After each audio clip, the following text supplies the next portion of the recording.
Richard Orlinski, bonjour. Bonjour.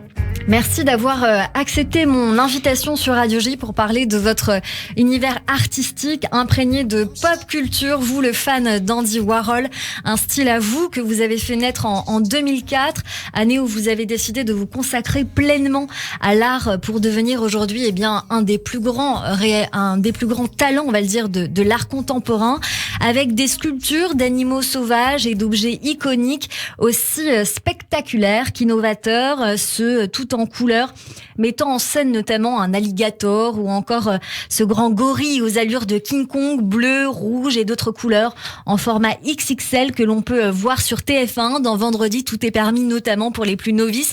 Est-ce que vous vous considérez comme un king de l'art moderne, Richard Orlinski ? Un king, non, pas du tout. Je me considère comme rien du tout. Je me considère comme un artiste tout simplement qui essaye de partager sa vision avec le plus grand nombre. Et encore, quand je dis sa vision, c'est un petit peu erroné parce que j'ai une vraie liberté et de création et d'interprétation. J'aime bien laisser libre cours à l'imagination du public pour interpréter et ressentir ce qu'il a envie. Ce qui m'intéresse, c'est qu'il y ait des émotions. Donc voilà. Et quel type d'émotions alors vous faites ressortir dans vos œuvres ? Il y a beaucoup de vous, je crois, dedans. Il y a le vous en colère, le vous moins en colère. Pourquoi avoir choisi les animaux ? Je crois qu'en fait, cela part de l'enfance, parce que depuis tout petit, il y avait cette envie de parler d'animaux.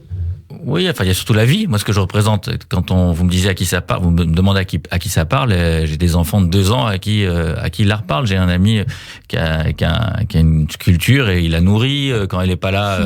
C'est un bébé, quoi, 2 ans et demi. Quand elle est pas là, il a piqué sa crise. Donc, ça parle vraiment il y a pas d'âge, pas de catégorie socio-professionnelle. C'est vraiment un art pour tous.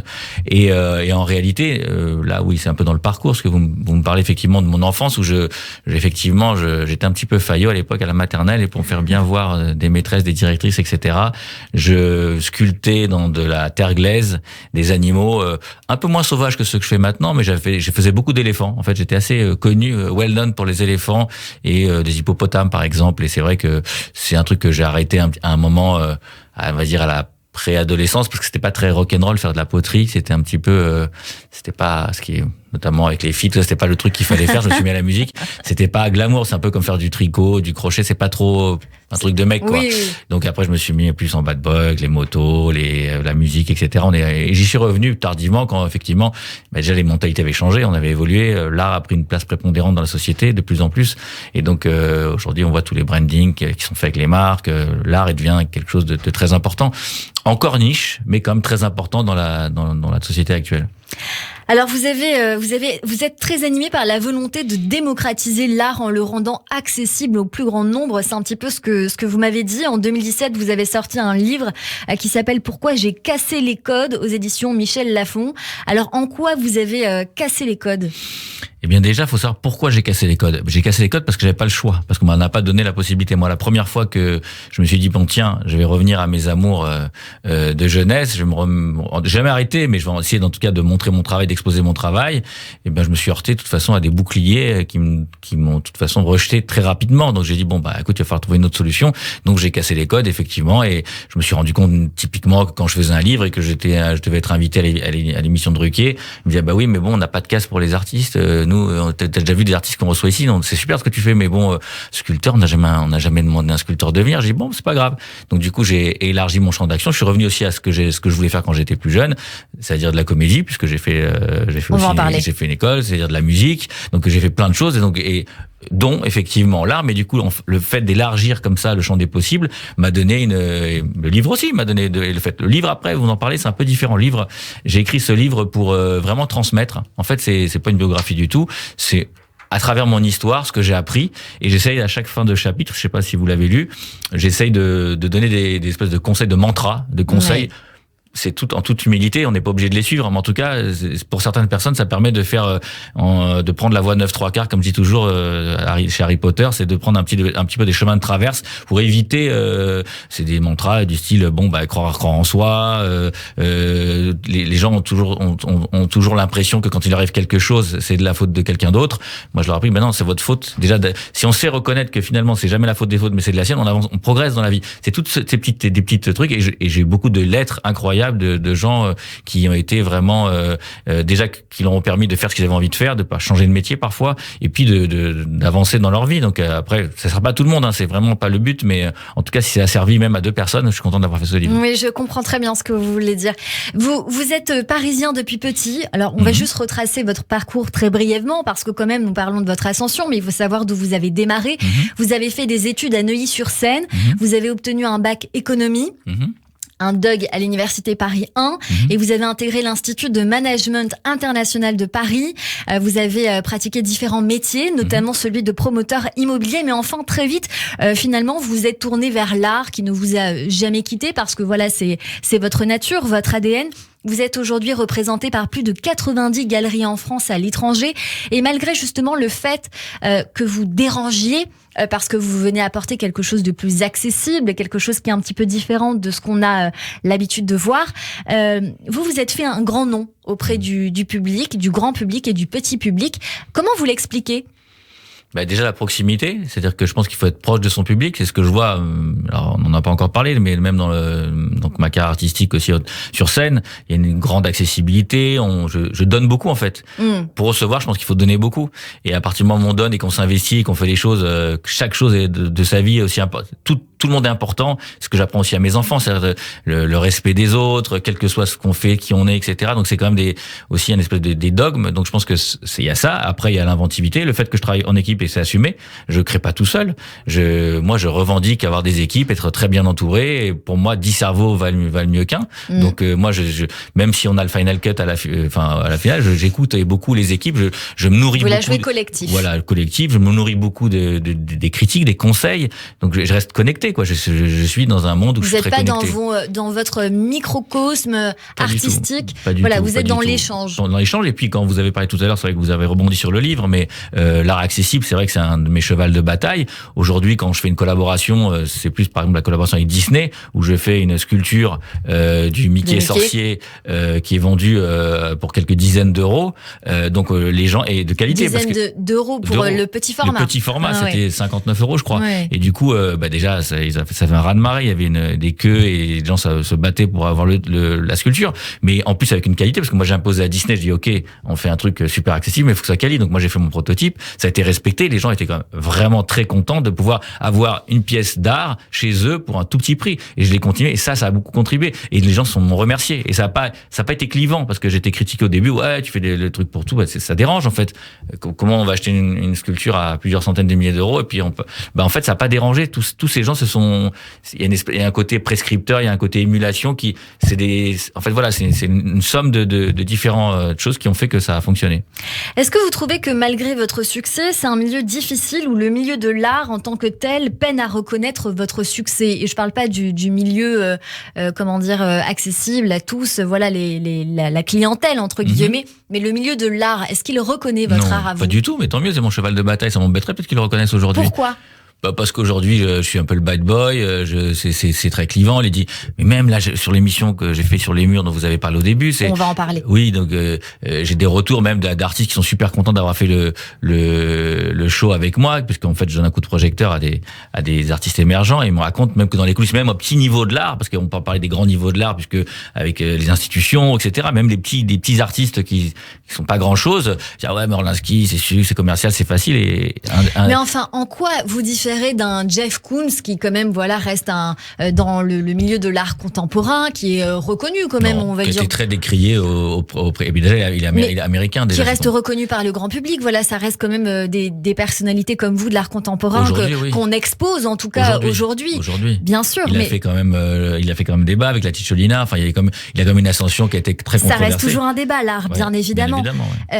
Mais pourquoi vous dérangez encore? Pourquoi vous n'avez pas cette gloire qui est méritée? L'ego, c'est un problème d'ego. Il y a encore des salons aujourd'hui où j'ai une de mes galeries qui je sais que je suis blacklisté, ou la FIAC, ou d'autres, pas que la FIAC, il y a même des petits salons, parfois il y a des égos, parce que faut comprendre que à la grande échelle ou à petit niveau, il y a aussi des égos, les égos des artistes, les égos des galeristes qui auraient voulu être artistes. Donc même à petit niveau, la dernière fois, c'était pas la FIAC, justement, c'était un plus petit salon, mais qui est quand même un beau salon. Et il y a une de mes galeries qui m'expose, et qui a pas prévu de m'exposer, sachant que de toute façon ça posait problème. Et un des organisateurs dit, ah mais Pawlinski, surtout Pawlinski. Donc c'est drôle parce qu'en plus il ferait de l'argent parce que d'abord on vend, donc c'est l'intérêt quand même d'un foire, c'est d'être commercial. Donc voilà, après la patronne de la FIAC, c'est vrai que quand elle entend mon nom, elle a les yeux invectivés de sang et elle pense, j'ai l'impression que je suis pédophile, que j'ai violé des enfants quoi. C'est presque ça, hein, mais vraiment c'est elle a fait un dîner avec une de mes conseils et quand elle lui a dit qu'elle s'occupait de moi, elle a dit mais ma pauvre dame, votre carrière est terminée parce qu'elle s'occupait de moi. Donc alors que bon, c'est quelqu'un qui a une ascension aujourd'hui incroyable dans le monde des avocats. Mais bon bref, peu importe quoi. J'entends. Alors, on va parler de ce qui vous inspire, de votre ADN. Vous le racontez assez bien dans la bande-annonce de votre programme inédit Sur les murs, diffusé dans le monde entier, sur toutes les chaînes de TV5 Monde. Et c'est disponible gratuitement depuis le 3 novembre sur la plateforme TV5 Monde+. On en parle et on écoute juste d'abord. Je m'appelle Richard Orlinski, je suis sculpteur. En tant qu'artiste, les cultures urbaines m'ont toujours fasciné.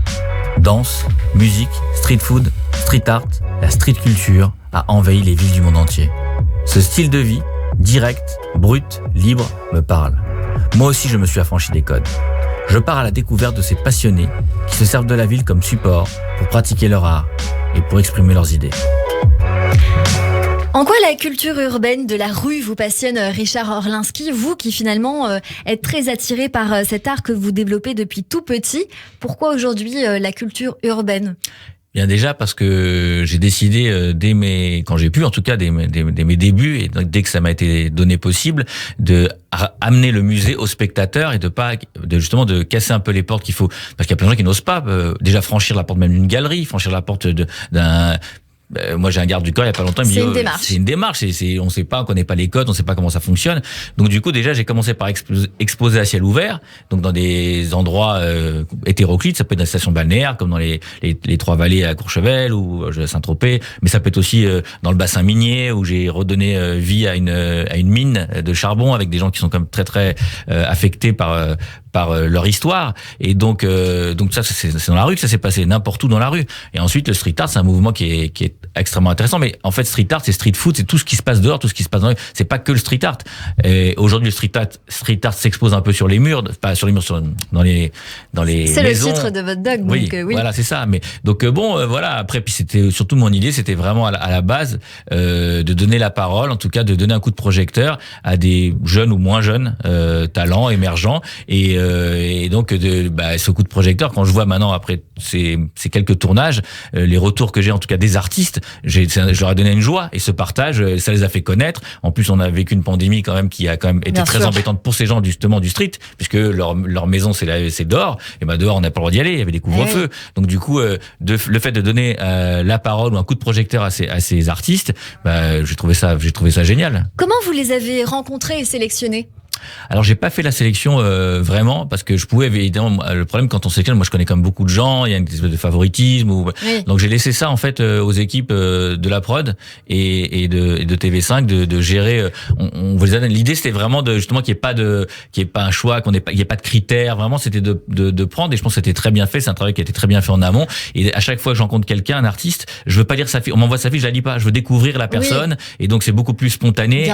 Et voilà. Et donc c'est ce qui fait que le programme marche aussi, quoi. Alors justement, c'est un programme avec 20 épisodes, 26 minutes par épisode, riche en découvertes avec des profils très différents. Vous l'avez dit, d'artistes street art, mais aussi street food, comme Grégousse, Man Cloax, Marie alias Mademoiselle Maurice, Berthé One et d'autres bien sûr. Quel genre d'univers vous ont-ils proposé et nous ont offert par la même occasion ? Alors c'est des univers. Ce qui est intéressant aussi, c'est une bonne question parce que on pourrait se dire que finalement quand on fait un artiste, la semaine d'après on fait un artiste, c'est chiant quoi, c'est boring. Mais en réalité, à chaque fois c'est une nouvelle découverte. On découvre des choses tout à fait différentes. Je pourrais pas toutes les citer parce que c'est 20 000 disciplines dans une seule. Donc à chaque fois c'est une découverte. J'ai même pas envie de le dévoiler parce que c'est vraiment, et les gens qui ont vu l'avant-première, ils m'ont dit on aurait voulu, c'est passé en 5 minutes, on voudrait voir la suite parce qu'il se passe des choses. Et je suis pas un intervieweur, je fais. C'est très humain. Puis je participe. Vous participez, on va en parler justement parce que vous mettez la main à la pâte à un moment donné. L'objectif c'est de découvrir, de faire découvrir, mais aussi de s'intéresser vraiment à cet art qu'il développe. Moi je me suis intéressée à l'un d'entre eux, c'est Grégousse. Depuis 2006, c'est Grégousse. Grégousse. Goss. Greg Goss. Greg Goss. C'est pour lui. Greg Goss, tout à fait. Vous faites bien de me reprendre.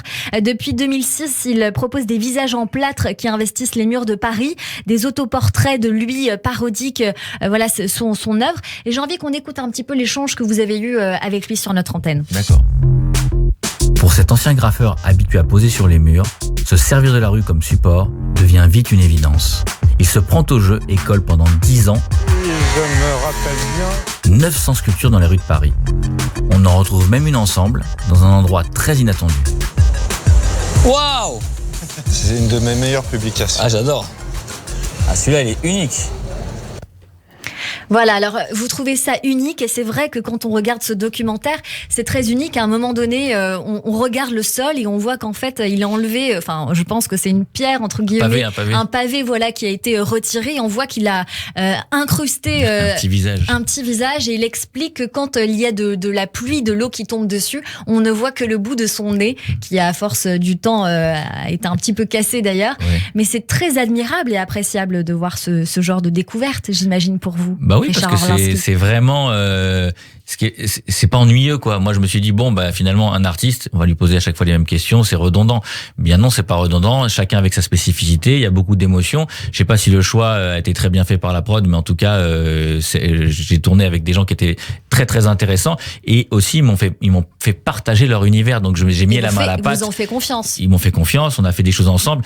Encore la semaine dernière, j'ai tagué un mur avec un artiste dans le froid, avec la pluie. Enfin, on est vraiment confrontés. Je suis vraiment en immersion complètement. Ouais, je suis en immersion sur faire des fresques et du coup, j'y prends plaisir. Du coup, au début, j'étais un petit peu réticent à mettre ma main à la pâte. Et puis après, je me suis lâché. Ce que je connais, je connais. Ce que je connais pas, je connais pas. Mais c'est très détendu parce que quand je sais pas, je sais pas. Donc, j'ai pas envie de dire que je sais. Oui, je connais. Non, je suis artiste. Il y a pas d'ego. Non, entre deux artistes.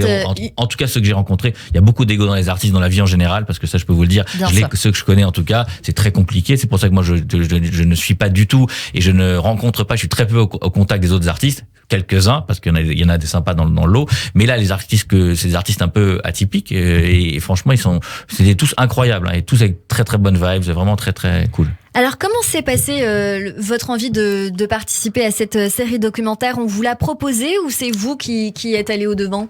Non, c'est un concours de circonstances. En réalité, j'avais très envie de faire partager des choses. On a eu des idées effectivement sur l'art, enfin en faisant partager l'art, et puis c'est des discussions avec la production, la réalisation, et il y avait 4-5 autres sujets parce qu'il y a d'autres sujets qui sont en cours. Je suis sur un dessin animé par exemple, donc il y a plein d'autres sujets. Et celui-là, c'est celui qui est venu. Il y avait des idées se sont croisées, puis donc un jour c'est tombé, on m'a dit tiens voilà, il y a TV5 qui sera intéressé par faire ça, comme ça. Donc voilà, c'est pas moi qui l'ai proposé, mais en tout cas j'étais prêt pour le faire. Alors je reprécise quand même, vous avez sillonné plusieurs villes, il faut quand même le dire, de Paris à New York en passant par Londres, Miami. Barcelone. Donc vous avez rencontré beaucoup de gens dans différents pays.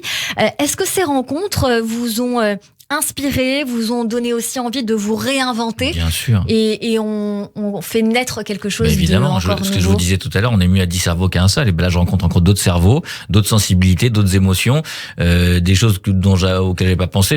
Je me suis remis, grâce à un des artistes belges, Denis Meyer, à refaire des stickers, parce que c'est vrai que j'ai vu, puis et le fait d'en avoir refait grâce à lui, je vois que j'étais à Amsterdam il y a 15 jours, et on a rencontré, je savais pas qu'il y avait un troc, que tous les graffeurs entre eux, ils avaient leurs autocollants et qu'ils s'échangeaient. Il y a une espèce d'échange et tout. Il y a une espèce de collection comme les Panini à l'époque entre les graffeurs. Et puis il y a un truc très intéressant aussi, c'est qu'on m'a baptisé donc la semaine dernière, et maintenant j'ai un nom de graffeur, un blaze comme ils appellent, on va avoir son blaze. Maintenant on m'a créé mon blaze, donc j'étais intronisé la semaine dernière. C'est Linsk. L-I-N-S-K. C'est eux qui l'ont trouvé. Donc c'est le street artiste amsterdamois avec qui j'étais la semaine dernière, et on a fait une fresque où d'ailleurs on voit écrit mon blaze, parce que ça me fait rire de dire le mot blaze parce que ça me paraît un peu ancien comme terme, mais dans le graphe on appelle ça un blaze. Voilà.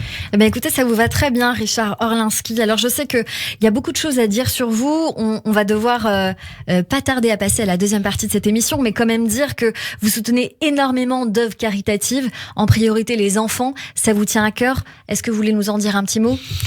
Oui, c'est vrai que ça. Alors je soutiens. Alors on va dire qu'à partir du moment où on a un certain succès, c'est assez facile de faire des dons. Donc c'est vrai que voilà. Donc je donne beaucoup, mais bon, il y a beaucoup. Je suis très sollicité et j'essaie dans dans la mesure du possible, de répondre toujours présent. Alors pourquoi je suis sollicité aussi, c'est parce que comme les œuvres elles plaisent, elles se vendent, elles rapportent plus d'argent. C'est très matériel, on va pas se mentir. Une association, ce qu'elle a besoin, c'est du fric. C'est ça. De l'argent.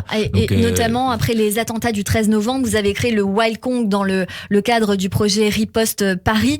Ça a apporté, je crois, justement de l'argent. Oui, voilà. Parce qu'il faut que les gens soient vraiment tranquilles avec ça et très à l'aise avec l'argent. C'est que quand on fait des actions, eh bien l'important d'une association, si elle veut s'en sortir, si elle veut faire de la recherche, si elle veut pouvoir, il faut des sous. Donc on est là pour les sous. Donc c'est matériel les sous, mais c'est ce qui permet aux associations de vivre. Et c'est ça qui est important. Mais au-delà de ça, je fais quand même aussi des expériences et j'interviens comme à l'hôpital Necker ou d'autres hôpitaux que j'ai fait avec d'autres associations, notamment avec les Rois du Monde, où je vais à la rencontre des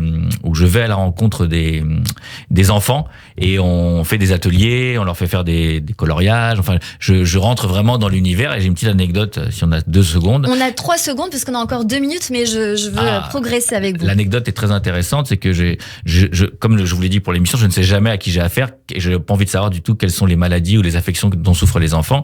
Et donc, une fois, je vais comme ça dans un hôpital et on fait faire des dessins. Il y a une petite qui dessine super bien. Je lui dis, tu sais, je fais un livre que je publie, donc je mettrai. Elle me dit, ah ouais, c'est cool, etc. Bon, je suis très content, belle énergie. Quand je rentre chez moi à la maison, il y a la présidente de l'association, Stéphanie Robert, qui me dit, putain, c'est incroyable ce qui s'est passé aujourd'hui. Je dis, quoi? Tu sais qu'elle a parlé, la petite, et en fait, elle avait jamais parlé. Alors donc, et vous ne le saviez pas? Non, je savais pas. C'est pas grâce à moi, c'est pas à cause de moi, mais c'est juste que de vivre des trucs comme ça, c'est naturel. Bon, c'est des choses qui arrivent, ça devait arriver à ce moment-là, ça arrivait là. Mais c'est des choses qui vous disent, putain, tu fais bien de faire ce que tu fais parce que il se passe quelque chose. Donc ça, c'est important. Et une autre action que j'aime bien aussi, c'est les petites voitures qu'on met à disposition gratuitement dans les hôpitaux pour les enfants qui aillent au bloc opératoire, pas dans un civière, mais ils ont une petite voiture, une Porsche, une Ferrari, une Rolls, et dans des petites voitures électriques qu'on donne gratuitement. D'ailleurs, s'il y a des hôpitaux qui nous entendent et qu'ils ont le souhait d'avoir une petite voiture électrique pour les enfants, pour les amener au bloc opératoire, on sera présent et on fera ce qu'il faut avec Haute Pilote. Voilà. On va relayer cette information à Richard Orlinski. Merci beaucoup pour eux. Bien sûr, Richard Orlinski, c'est beaucoup de choses, des collabs avec les montres Hublot, Disney dont vous nous avez parlé. Vous avez fait un Mickey géant et d'autres petits Mickey, des valises à l'effigie de votre Kong, des vêtements, mais aussi du théâtre et de la musique. Alors le théâtre, on va en parler dans quelques minutes dans la deuxième partie de cette émission avec Jérôme Goulon, mais on va parler de musique puisque vous êtes un amoureux de l'art sous toutes ses formes et que vous dynamitez les idées reçues en décloisonnant les formes d'expression artistique, comme on dit. Et alors, vous avez fait ce titre Heartbeat en featuring avec Eva Simons. C'est ça. On dit Simons pour le coup? Simon. Ou Simon? Simon. Ok. Fout, je vais prendre des cours d'anglais. Et donc vous avez composé en vous associant au producteur Tefa qui s'occupe notamment de Kerry James. On est en train d'écouter un petit bout là sur l'antenne. Exact. Oui, c'était un vrai succès. C'était mon premier son et ça a été. On a eu numéro 1. On était numéro 1 de l'Airplay pendant 3 semaines. Donc c'était un vrai succès. J'ai dit disque d'or avec ce son. C'est marrant d'avoir un premier titre disque d'or. Alors que c'était pas mon monde du tout. Donc c'était assez marrant. C'est un super titre. Honnêtement, on va l'écouter à un moment donné dans cette émission en entier. Et en février 2017, vous avez aussi sorti le titre Paradise avec Evangeline qu'on est en train d'écouter. Je vous avoue qu'on a beaucoup dansé hier et ce matin sur Radio J en écoutant ce titre. Et je crois que vous nous préparez une petite surprise pour dans quelques mois, pour la rentrée précisément. On peut en parler un peu? Oui, tout à fait, dans pas longtemps. On a fait une très belle collaboration, un très beau son avec mes nouvelles équipes, avec John Maman. Et, vous êtes avec John Maman? Ouais, je suis associé avec John Maman. Okay. On a un studio aussi pas loin de chez vous. Et on produit des sons pour moi, pour beaucoup d'artistes aussi, pour Vita, Slimane, enfin il y a plein d'artistes. Et là notamment on a fait un son avec une star reggaeton qui s'appelle Nicky Jam, avec un aussi gros rappeur canadien qui a un peu défrayé la chronique ces derniers temps, mais qui s'appelle Tory Lanez, mais qui a une voix juste, pour moi, une des plus grosses voix du monde, et aussi un jeune rappeur qui s'appelle John Z, latino. Et donc, du coup, c'est un très très gros son. On a tourné le clip aux États-Unis, et là, normalement, ça devrait sortir au mois de janvier. Alors, on vous a aussi vu au théâtre. Vous êtes encore au théâtre, il me semble, en ce moment, Richard Orlinski. Je ne vais pas dire ce que mon chroniqueur doit venir vous dire tout à l'heure, dans quelques secondes sur Radio J, mais c'est l'occasion de le teaser, puisqu'on continue à parler avec vous dans cette émission avec l'artiste contemporain Richard Orlinski, sculpteur et auteur de la série documentaire originale sur les street artistes qu'il incarne en ce moment sur TV5 Monde. D'ailleurs, si vous aussi, vous voulez poser vos questions à Richard Orlinski sur Radio J, c'est possible. Il faut nous écrire sur le compte Instagram de Radio J ou sur cyrielsaracohen@gmail.com. Restez connectés tout de suite, c'est le rappel des titres sur Radio J.